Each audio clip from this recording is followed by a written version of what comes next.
Hello दोस्तों, मेरी एक नई वीडियो में आपका स्वागत है और आप देख रहे हैं नॉलेज विद नाजिम चैनल। बने रहिए, देखते रहिए। अगर आप मेरे चैनल पर नए हैं तो मेरे चैनल को सब्सक्राइब करें, वीडियो को लाइक करें और कमेंट करना ना भूलें। दोस्तों, आज हम बात करेंगे जो गवर्नमेंट और प्राइवेट वाले सेक्टर में जो काम करने वाले कर्मचारी होते हैं, उनका जो पीएफ में पैसा कटता है, वो पीएफ क्या होता है, उसमें कितना लाभ एम्प्लॉयज़ को मिलता है और एम्प्लॉयड को कितना मिलता है। तो पूरी जानकारी में हम जानेंगे कि आखिर पीएफ क्या होता है, यानी ईपीएफओ क्या होता है, इसके लाभ क्या क्या है, इस पर ब्याज कितना मिलता है। तो दोस्तों, वीडियो को शुरू करते हैं और पूरी जानकारी में इसे पढ़ते हैं। तो दोस्तों, बात करेंगे ईपीएफओ क्या होता है। इसकी फुल फॉर्म दोस्तों होती है एम्प्लॉयज प्रोविडेंट फंड ऑर्गेनाइजेशन, जो भारत सरकार द्वारा चलाई जाती है। यह भारत सरकार के श्रम मंत्रालय के अधीन एक ऐसा संगठन है दोस्तों, जो कर्मचारियों के लिए एक सेवानिवृत्ति बचत योजना है, जो विशेष रूप से उन कर्मचारियों के लिए है जो संगठित क्षेत्र में काम करते हैं, यानी चाहे प्राइवेट सेक्टर हो या फिर हो गवर्नमेंट सेक्टर, जो उसमें काम करते हैं। ये योजना उन कर्मचारियों के लिए आती है। इसमें जो लाभ मिलते हैं कर्मचारी यानी एम्प्लॉयज को, जो इससे लाभ मिलते हैं, बेनिफिट मिलते हैं, वो जो होते हैं वो होते हैं ईपीएफ। योजना का मुख्य उद्देश्य कर्मचारियों के लिए एक सुरक्षित और नियमित बचत करना है, जिससे वे अपने सेवा निवृत्ति के बाद आर्थिक रूप से स्वतंत्र रह सकें। यानी कहने का मतलब यहाँ पे आया, जो है गवर्नमेंट वाले हों या हो प्राइवेट सेक्टर वाले, जो जॉब कर रहे हैं, उनका जो पीएफ काटा जाता है, वो काटने का मकसद ये होता है कि उस व्यक्ति को आगे चल करके कोई परेशानी ना आए, इसीलिए उनका एक लगभग 20% सैलरी से पीएफ डिपॉजिट कर दिया जाता है, यानी सैलरी से कट कर दिया जाता है। अब देखेंगे दोस्तों, इस पर ब्याज क्या क्या होता है, ब्याज कितना लगता है। तो ईपीएफओ पे सालाना ब्याज मिलता है, यानी सालाना तो ब्याज मिलता है, लेकिन इससे क्या होता है, वर्तमान में इसमें 8.5% तक हो जाता है। यह ब्याज सुरक्षित और टैक्स मुक्त होता है। दोस्तों, जो इस पे हमारा 8.5% या उससे कम जितना भी परसेंट मिलता है, तो उस पर कोई टैक्स वगैरह नहीं होता है, वो टैक्स मुक्त होता है। ईपीएफओ के कई प्रकार की सेवाएं प्रदान हैं, यानी जो ईपीएफओ होता है वो कई तरह की सर्विसेज प्रोवाइड करता है अपने कर्मचारियों के लिए।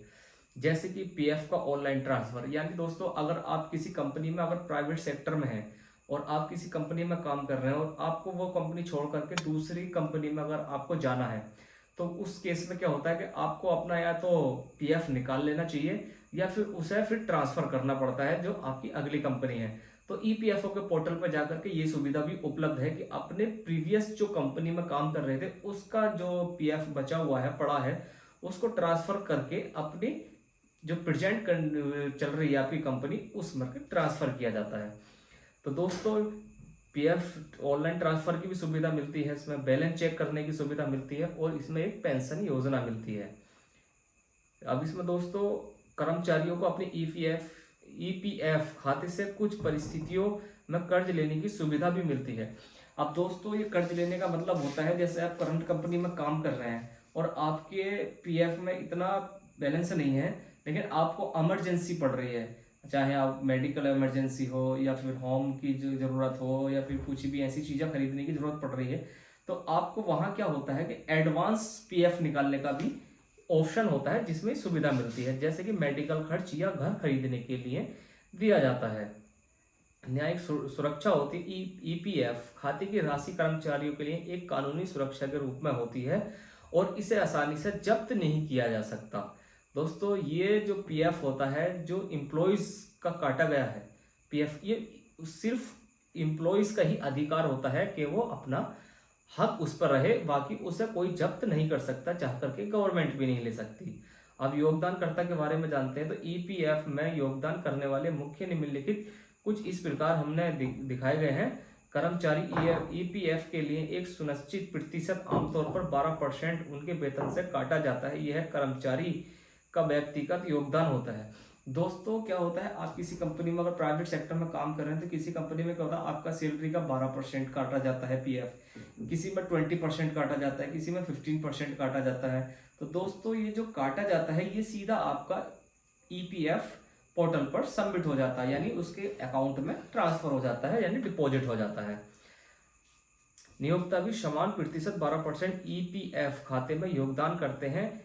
इसका एक हिस्सा पेंशन योजना में भी चला जाता है। अब दोस्तों इसमें क्या रोल होता है कि अगर आपकी सैलरी का 12% पीएफ कटा, तो वो क्या होगा, आपके पीएफ अकाउंट में ट्रांसफर कर दिया जाएगा, यानी डिपॉजिट कर दिया जाएगा। अब आपको ये लग रहा होगा दोस्तों कि ये जो पैसा कट रहा है हमारी सैलरी का कट रहा है, तो हमें इसमें बेनिफिट या फायदा क्या है।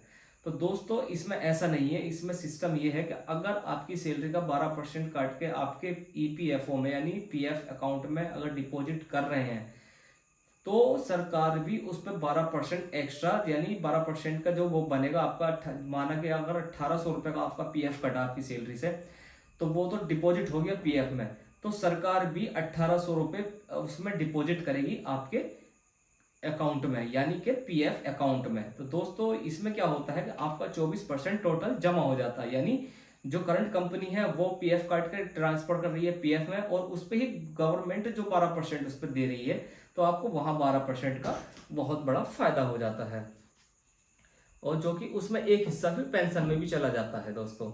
निकट ईएफओ का एक महत्वपूर्ण वित्तीय उपकरण है जो कर्मचारियों को सेवानिवृत्ति के लिए बचत करने में मदद करता है। यह एक सुरक्षित, सरल और लाभकारी योजना है जो कर्मचारी के भविष्य को सुरक्षित बनाती है। दोस्तों ये हमने जो है ओवरव्यू देखा था अभी हमने कि ईपीएफओ है क्या, लेकिन इसमें पूरी डिटेल लेकर के आएंगे। इसमें लेकर के आएंगे कि इसमें कौन कौन सी और लाभ हैं, इसमें अगर हम मेडिकल क्लेम कर सकें या हम घर खरीदने के लिए एडवांस पैसा निकालते हैं तो उसकी लिमिट कितनी है, कितना निकाल सकते हैं। तो दोस्तों हम पूरी डिटेल में जानेंगे, अगली वीडियो में जानेंगे। हम इसके ऊपर पूरी एक वीडियो बनाएंगे, वो काफ़ी लंबी हो जाएगी दोस्तों।